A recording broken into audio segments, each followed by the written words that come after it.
مسجدوں کا عاشق۔ ایک شخص نے یوں قصہ سنایا کہ میں اور میرے ماموں نے حسب معمول مکہ حرم شریف میں نماز جمعہ ادا کی اور گھر کو واپسی کے لیے روانہ ہوئے۔ شہر سے باہر نکل کر سڑک کے کنارے کچھ فاصلے پر ایک بے آباد سنسان مسجد آتی ہے۔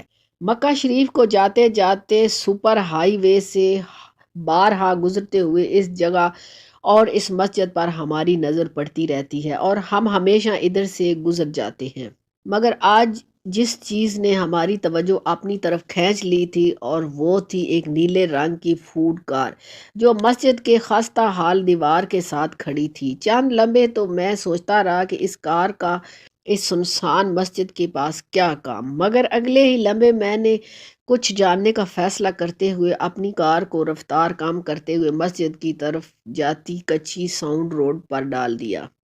ہم نے اپنی کار کو مسجد سے دور کچھ فاصلے پر روکا اور پیدل مسجد کی طرف چلے۔ مسجد کے نزدیک جانے پر اندر سے کسی کی پرسوز آواز میں سورہ الرحمن تلاوت کرنے کی آواز آ رہی تھی۔ پہلے تو یہی ارادہ تھا کہ باہر رہ کر ہی خوبصورت تلاوت کو سنیں، مگر پھر یہ سوچ کر کہ اس بوسیدہ مسجد میں جہاں اب پرندے بھی شاید نہ آتے ہوں، اندر جا کر دیکھنا تو چاہیے کہ کیا ہو رہا ہے۔ ہم نے اندر جا کر دیکھا ایک نوجوان مسجد میں جانماز بچھائے ہاتھ میں چھوٹا سا قرآن شریف لیے بیٹھا تلاوت میں مصروف ہے، اور مسجد میں اس کے سوا اور کوئی نہیں ہے۔ بلکہ ہم نے تو احتیاطاً ادھر ادھر دیکھ کر اچھی طرح تسلی کر لی کہ واقعی کوئی اور موجود تو نہیں ہے۔ میں نے اسے سلام کیا، اس نے نظر اٹھا کر ہمیں دیکھا۔ صاف لگ رہا تھا کہ کسی کی غیر متوقع آمد اس کے وہم و گمان میں بھی نہ تھی۔ حیرت اس کی چہرے سے عیاں تھی۔ اس نے ہمیں جواباً سلام کیا۔ میں نے اس سے پوچھا، عصر کی نماز پڑھ لی ہے کیا تم نے؟ نماز کا وقت ہو گیا ہے اور ہم نماز پڑھنا چاہتے ہیں۔ اس کے جواب کا انتظار کیے بغیر میں نے اذان دینا شروع کی تو وہ نوجوان قبلہ کی طرف رخ کر کے مسکرا رہا تھا۔ کس لیے ہے یہ مسکراہٹ مجھے پتہ نہیں تھا۔ عجیب معاملہ یہ تھا کہ پھر اچانک ہی اس نوجوان نے ایک ایسا جملہ بولا کہ مجھے اپنے اصحاب جواب دیتے ہوئے نظر آئے۔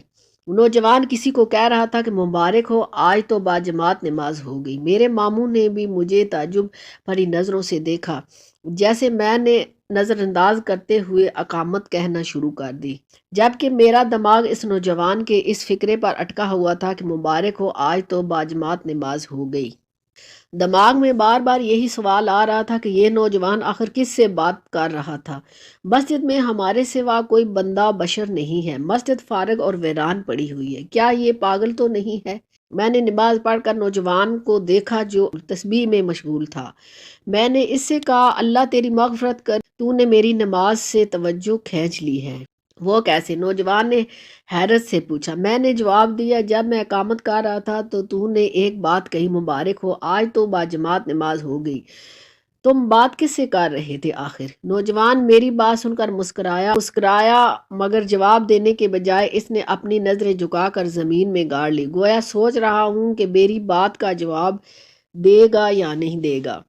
میں نے اپنی بات کو جاری رکھتے ہوئے کہا، مجھے نہیں لگتا کہ تم پاگل ہو، تمہاری شکل بہت مطمئن اور پرسکون ہے اور ماشاءاللہ تم نے ہمارے ساتھ نماز بھی ادا کی ہے۔ اس بار اس نے نظریں اٹھا کر مجھے دیکھا اور کہا، میں مسجد سے بات کر رہا تھا۔ اس کی بات میرے ذہن پر بمب کی طرح لگی۔ اب تو میں سنجیدگی سے سوچنے لگا کہ یہ شخص ضرور پاگل ہے۔ میں نے ایک بار پھر پوچھا، اس سے تم نے کیا کہا ہے؟ تم مسجد سے گفتگو کر رہے ہو تو پھر اس مسجد نے تمہیں کوئی جواب دیا؟ اس نے پھر مسکراتے ہوئے ہی جواب دیا، مجھے ڈر ہے تم کہیں مجھے پاگل نہ سمجھنا شروع کر دو۔ میں نے کہا، مجھے تو ایسا ہی لگ رہا ہے، یہ فقط پتھر ہیں اور پتھر نہ سنتے ہیں اور نہ بولتے ہیں اور نہ ہی بات کر سکتے ہیں۔ نوجوان نے نظریں پھر زمین کی طرف کر لی، جیسے سوچ رہا ہو کہ جواب دوں یا نہ دوں۔ اب کی بار اس نے نظریں اٹھائے بغیر ہی کہا، میں مسجدوں سے عشق کرنے والا انسان ہوں۔ جب بھی کوئی پرانی ٹوٹی پھوٹی یا ویران مسجد دیکھتا ہوں تو اس کے بارے میں سوچتا ہوں۔ مجھے ان ایام کا خیال آ جاتا ہے جب لوگ اس مسجد میں نمازیں پڑھا کرتے ہوں گے۔ پھر میں اپنے آپ سے ہی سوال کرتا ہوں کہ اب یہ مسجد کتنا شوق رکھتی ہوگی۔ کوئی تو ہو جو اس میں آ کر نماز پڑھے، کوئی تو ہو جو اس میں بیٹھ کر اللہ کا ذکر کرے۔ میں مسجد کی اس تنہائی کے درد کو محسوس کرتا ہوں کہ کوئی تو ہو جو ادھر آ کر تسبیح و تہلیل کرے۔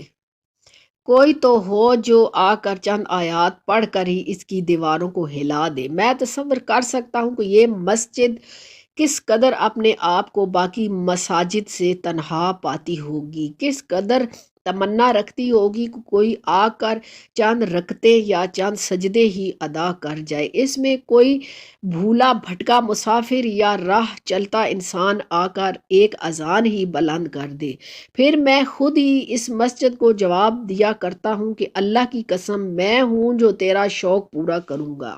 اللہ کی قسم میں ہوں جو تیرے آباد دنوں جیسے ماحول کو زندہ کروں گا۔ پھر میں ایسی مسجد میں داخل ہو کر 2 رکعت نماز پڑھتا ہوں اور قرآن شریف کی ایک سپارے کی تلاوت کرتا ہوں۔ میرے بھائی، تجھے میری باتیں عجیب لگی ہوں گی، مگر اللہ کی قسم میں مسجدوں سے پیار کرتا ہوں اور مسجدوں کا عاشق ہوں۔ میری آنکھیں آنسوؤں سے بھر گئی۔ اس بار میں نے اپنی نظریں زمین سے ٹکا دی کہ کہیں نوجوان مجھے روتا ہوا نہ دیکھ لے۔ اس کی باتیں، اس کا احساس، اس کا عجب کام اور اس کا عجب سلوک، کیا عجب شخصیت ہے جس کا دل مسجدوں میں اٹکا رہتا ہے۔ میرے پاس کہنے کے لیے اب کچھ بھی تو نہیں تھا، صرف اتنا کہتے ہوئے کہ اللہ تجھے جزائے خیر دے، مجھے اپنی دعاؤں میں یاد رکھنا۔ اٹھ کھڑا ہوا، مگر ایک حیرت ابھی بھی باقی تھی۔ نوجوان نے پیچھے سے مجھے آواز دیتے ہوئے کہا تو میں دروازے سے باہر جاتے ہوئے رک گیا۔ نوجوان کی نگاہیں ابھی بھی جھکی تھی اور وہ مجھ سے کہہ رہا تھا، جانتے ہو جب میں ایسی ویران مسجد میں نماز پڑھ لیتا ہوں تو کیا دعا مانگا کرتا ہوں؟ میں نے صرف اسے دیکھا تاکہ بات مکمل کرے۔ اس نے اپنی بات کا سلسلہ جاری رکھتے ہوئے کہا، میں دعا مانگا کرتا ہوں کہ اے میرے پروردگار، اے میرے رب، اگر تو سمجھتا ہے کہ میں نے تیرے ذکر، تیرے قرآن کی تلاوت اور تیری بندگی سے اس مسجد کی وحشت و ویرانگی کو دور کر دیا ہے تو اس کے بدلے میں تو میرے باپ کی قبر کی وحشت اور ویرانگی کو دور فرما دے، کیونکہ تو ہی رحم و کرم کرنے والا ہے۔ مجھے اپنے جسم میں ایک سنسناہٹ سی محسوس ہوئی، اپنے آپ پر قابو نہ رکھ سکا اور پھوٹ پھوٹ کر رونے لگا۔ کیا عجب تھا یہ نوجوان اور کیسی عجب محبت تھی اسے والدین سے، کس طرح کی تربیت پائی تھی اس نے۔ کیا کبھی آپ میں سے بھی کسی نے سوچا ہے کہ موت کے بعد کیا ہوگا؟ موت کے بعد کیا ہوگا؟ تنگو تاریخ گڑا، کھٹا ٹوپ اندھیرا، وحشت ویرانگی، سوال و جواب، سزا و جزا، اور پھر جنت اور دوزخ۔ اللہ ہمیں نیک اعمال کی توفیق عطا فرمائے اور ہمارا نیکی پر خاتمہ کرے، آمین یا رب العالمین۔